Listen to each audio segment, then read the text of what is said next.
মালদা এলেন ভারতের ক্রিকেটের প্রাক্তন অধিনায়ক মহারাজ সৌরভ গাঙ্গুলি। বৃহস্পতিবার তিনি সকাল 10:30 নাগাদ বন্দে ভারত ট্রেনে চেপে কলকাতা থেকে মালদায় আসেন। মালদা টাউন স্টেশনে পা রাখা মাত্রই ভারতের ক্রিকেটের গর্ভ তথা বাংলার গর্ভ সৌরভ গাঙ্গুলিকে ঘিরে মালদার ক্রিকেট প্রেমীদের বাঁধভাঙা আনন্দ উচ্ছ্বাস লক্ষ্য করা যায়। ভারতের ক্রিকেটের প্রাক্তন অধিনায়ক তথা প্রাক্তন বিসিসিআই প্রেসিডেন্ট সৌরভ গাঙ্গুলিকে সাদর অভ্যর্থনা ও শুভেচ্ছা অভিনন্দন জানান মালদা জেলা ক্রীড়া সংস্থার সম্পাদক কৃষ্ণেন্দু নারায়ণ চৌধুরী, জেলা ক্রীড়া সংস্থার কর্মকর্তা গৌতম দাস, শুভদীপ সান্যাল সহ আরো অনেকে। মালদা থেকে বিশ্বজিৎ মডুলের রিপোর্ট। সাহেব আছেন, ডিএম সাহেব নেই, এডিএম সাহেব আছেন। আচ্ছা, এডিএম সাহেব আছেন এখানে। আমি বেশি সময় নেব না, কারণ খুব গরম। আমি দেখতে পাচ্ছি এই গরমের মধ্যে তোমরা যারা এসছো তাদেরকে আমার অনেক ভালোবাসা। অনেক ছোট ছোট প্লেয়ার আছে, ছোট ছোট যারা সব খেলার জামা কাপড় পরে আছে।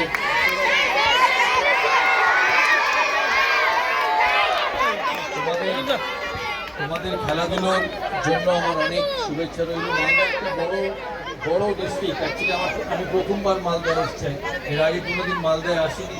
তাই আমি ট্রেনে নেমে এই সমস্ত মালদা শহরের ভেতর দিয়ে আসছিলাম।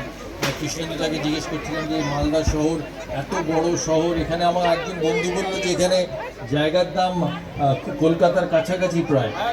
হ্যাঁ, কলকাতার কাছাকাছি প্রায়। এত সুন্দর এই স্টেডিয়াম, এখানে ফুটবল ক্রিকেট দুটোই খেলা হয়।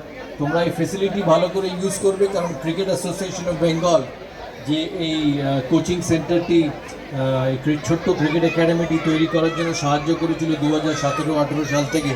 তো ক্রিকেট অ্যাসোসিয়েশন অফ বেঙ্গলের তত্ত্বাবধানে অনেক ফেসিলিটি পাওয়া হয় ডিস্ট্রিক্টের। তাই তোমরা সেই ফেসিলিটিটাকে ব্যবহার করবে, আর খেলাধুলো যাতে তোমাদের এগিয়ে নিয়ে যেতে পারো সেটা দেখবে। ডিস্ট্রিক্ট থেকে, পশ্চিমবাংলা ডিস্ট্রিক্ট থেকে বহু প্লেয়ার বাংলার হয়ে খেলেছে। সে নর্থ বেঙ্গল হোক, সাউথ বেঙ্গল হোক, বহু প্লেয়ার বাংলা ভারতের হয়ে খেলেছে। ঋদ্ধিমান সাহা খেলেছে, শিলিগুড়ির ছেলে লক্ষ্মীরতন শুক্লা খেলেছে, হাওড়ার মনোজ তিওয়ারি, হাওড়ার আর আরও অনেকে যারা ডিস্ট্রিক্ট থেকে বড় হয়েছে, ডিস্ট্রিক্টে জন্মেছে, তারা ডিস্ট্রিক্ট থেকে গিয়ে বাংলা ও দেশের হয়ে খেলেছে। তাই ডিস্ট্রিক্ট, জেলা বাংলার ক্রিকেটের জন্য একটা খুব ইম্পর্টেন্ট প্রতিষ্ঠান। প্রতিটি জেলা, পশ্চিমবাংলার যত জেলা আছে, আমার মনে হয় 18টি জেলা ক্রিকেট অ্যাসোসিয়েশন অফ বেঙ্গলে অন্তর্ভুক্ত। জন্মদিন কি বলবেন? জন্মদিন কি বলবেন? আজকে গড অফ ক্রিকেটের জন্মদিন, সচিনের জন্মদিন কি বলবেন? সচিন টেন্ডুলকারের জন্মদিন কি বলবেন?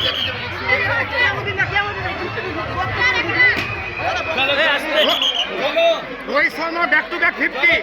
Rohit Sharma back to back 50।